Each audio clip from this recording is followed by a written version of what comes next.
the Dream 100 Show. The epicenter of influence, collaboration, and exponential growth. You're about to discover the power of relationships. Dream 100 relationships. And you're one relationship away from a totally different business and life. This is your host, Michael Tasner.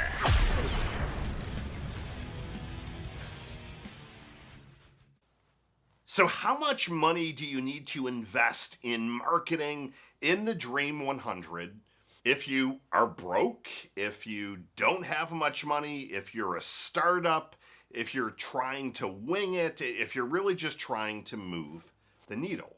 So one of our listeners wrote in and asked this exact question. And I'm going to give you a couple of different answers to this question. I'm going to kind of give you the answer based on what I have done. So in my experience, here's what I have done. Here's X, here's what I invested and how I figured it out. But I'm going to kind of give you a few twists and turns throughout this process. So if I'm a startup, one of the things that I hope that you've gleaned from all of my content, all of my teachings, is that I fundamentally believe marketing above all.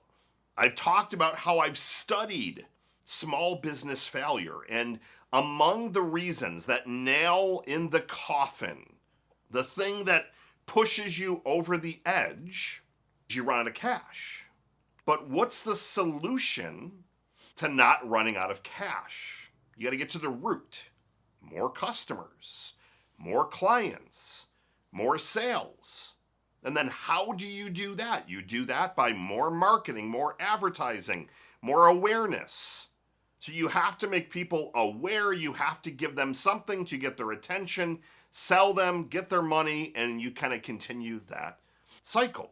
So what I've determined case after case after case, hundreds of times, is that in most of the cases, so above 80% of the businesses that I've interviewed, it was determined that they didn't do enough marketing to give their business a fighting chance.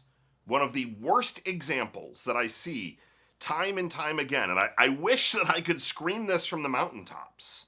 I don't want to ever discourage someone from opening up a business, but restaurants have such a high failure rate. It is absolutely disgusting.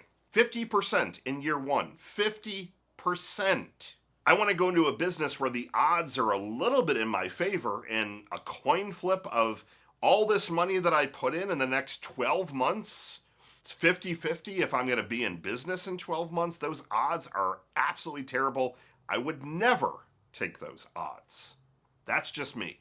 And when I look at restaurants in particular, it's the exact same thing.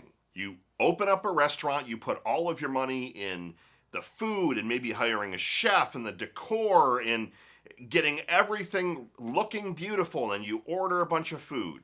And then you realize, well, you had 50 or 100,000, whatever that magical number is, and you didn't do any marketing. You've got your grand opening celebration and you barely marketed it. You put it up on Facebook. It's not if you build it and they will come. You need to give your business a fighting chance. So when I look at this question of how do I market a business, and how, not even how, but it was around the money side, the answer really is it depends. I mean, if you're opening up a huge business and you're expecting to be pulling in big revenue, I work with a lot of childcare centers. If you were opening up a new preschool and you were investing $500,000, for example, let's say that you're buying the building.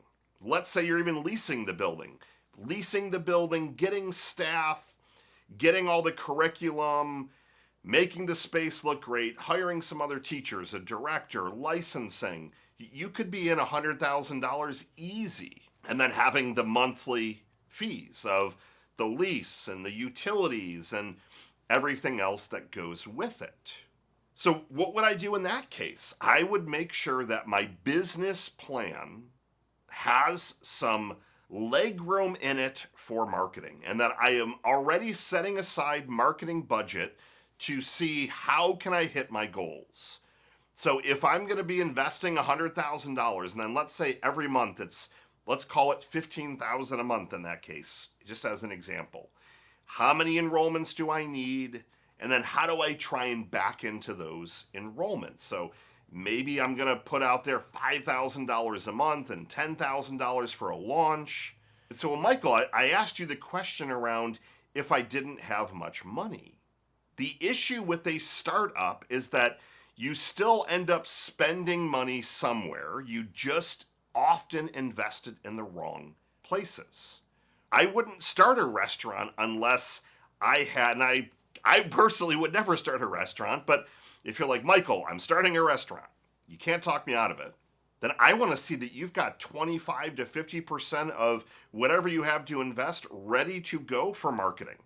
And if that means taking on a line of credit, a 0% interest credit card, you have to give yourself a fighting chance. When I'm studying businesses and they're showing me their financials and hey, after everything, there's barely enough money left to pay myself anymore to invest in marketing. Then in that particular case, you have to ask yourself, are you in the right business? Do you want to continue to stay in that business? Is there something else that you're doing wrong? To me, it all boils down to math. Everything that I try and teach you is a math equation. The Dream 100 framework is 100 relationships that you go after, and you ultimately will end up with between 3 and 5, and you need 1 to completely transform your business.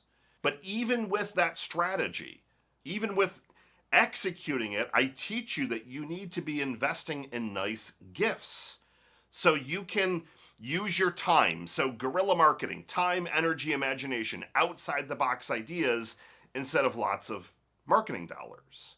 But I would then budget $50 to $100 a gift for everyone that starts to acknowledge you so that you give yourself a fighting chance. That is the key. If you don't set some of that money aside, if you don't walk into it knowing that you're going to be investing X, what ends up happening is all the money just ends up getting taken up somehow.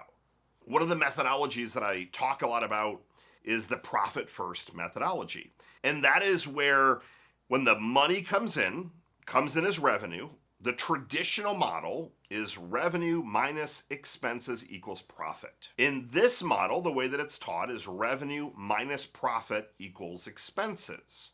So what you do is you take profit first, similar to financial people where they train you to pay yourself first. So you move money to investments because what ends up always happening is that money gets eaten up by expenses. You want to do an expansion here, you want to buy something fancier here, a new tool. Like I'm guilty of this stuff. I went and bought a bunch of new technology yesterday. Another iPad, another laptop, some more headphones for some travel and things like that. But I wouldn't have done that if I wasn't deploying the profit first methodology to where I'm moving money to profit. I'm also taking a salary and that the business is healthy. So when I continue to circle back, and I promised you that I was going to go in a couple of different directions with this question. If I'm a startup, you have to have some kind of funding, whether that's friends and family, whether that's your savings, whether you're tapping into your retirement accounts, your credit cards. And with that money, I need you to have at least a percentage set aside for marketing. The number that I've always recommended is between 8 and 12% of your projected gross sales. So if you're telling me that you want this restaurant to do $1 million in the first year, then you better have set aside at least $80,000 to $120,000 that you can deploy for marketing. If you don't give yourself that fighting chance, the money will get eaten up. There's very few businesses that I've ever seen that can stand only on the viralness of things. The putting it like a one-hit wonder and you all of a sudden hit the jackpot, for example. Going on some of the websites where you can release products and you can do the funding campaigns and like the crowdfunding, but the best campaigns on there aren't necessarily just the best products. if you look at them, they put financial resources to getting an amazing video done and actually hiring marketing people and doing the marketing before they've even have a product or they've even raised any money. They're putting marketing first. The key message is that whatever business you have, whatever new venture you want to go into, you need to put marketing first. I wouldn't even go down the path and start looking at, hey, I want to expand. Let's say you're in the plumbing and HVAC business, or you want to open one up. Typically, people's brains go towards, I'm going to need a van, I'm going to need some staff, we're going to have to figure out a line of products that we want to carry and what neighborhoods we want to serve and product, like all that stuff. I want your mind to think about, what do we need to do to start to gain awareness? How do we start to acquire customers? How much money are we going to put aside for that before you start going and buying the fancy vans and the best logo since sliced bread? A lot of people in home services, they love to do these great truck wraps, and I love them. And there's case study after case study showing the lift in sales. But if I'm trying to be scrappy right out of the gates, I'm much more interested in customer acquisition and looking at how I can move the needle quickly. So when I'm looking at Dream 100 framework and putting some money aside for this, I would want you again to budget at least 25 people of those 100 that you're going to send a gift to. And in a perfect world, you're able to budget it so that you can send them at least 2 or 3 gifts. The rest of it, you can be scrappy and you can be following up with these people over the phone, for example, and through emails and social and continuing to drip on them and getting them onto your podcast. Thankfully, most of that stuff you can be scrappy. It just needs your time. But the strategy doesn't work without the gifting angle. And a lot of people that have written in and said, Michael, it didn't work, or Michael, I know that you said marketing first, but I had all these unexpected things happen. When you plan for the unexpected, but you already have your marketing budget set aside, to me, the unexpected is where you then have to make the decision. Not, well, I'm just going to pull it from marketing. That's where things start to take the wrong turn. You go to open up a location, let's say it's in retail, it almost always goes over what you were budgeting by way of money. And you say, well, I've got $50,000 that we set aside for marketing. I'm going to take half of that and we're going to cut our marketing budget in half. If you're doing that stuff, you're shooting yourself in the foot. Whatever business you've got, whatever growth trajectory you want to move on for the remainder of this year and then into next year, you have to find money somewhere. One of my mentors, his name is Jack Daly, and he talks about sales and hiring salespeople. And he says simply, when you say, well, I don't have any money to hire a salesperson, he replies and he yells it, get a loan. If he knows when you hire a salesperson done correctly, they will catapult your business in a good way. Marketing deployed correctly, the Dream 100 deployed correctly, it produces fruit. But if you don't water the soil, that fruit never has a chance. So I know that you might have been hoping that I was going to say, well, you can invest nothing or everything can be completely free of charge and just your labor. You can get away with doing a lot of that, but you need some financial backing. You need some resources. You need some money set aside, especially for things that are brick and mortar, especially for businesses that have a high failure rate. So what if I'm opening a laundromat? It's got like a 95% success rate. Well, if you're opening up in a brand new location, in a brand new building, in a brand new name, I want you to set aside marketing dollars. Don't spend every penny to buy the fanciest equipment that nobody then knows where you are. You need to have those financial resources set aside for marketing. Marketing above all, marketing first. Set the marketing aside, then have your expenses come out after you've had the marketing investment. Get out there, take some action, make sure you're allocating marketing budget. Michael Tasner signing off. Good morning, good afternoon, and good night. I'll see you next week.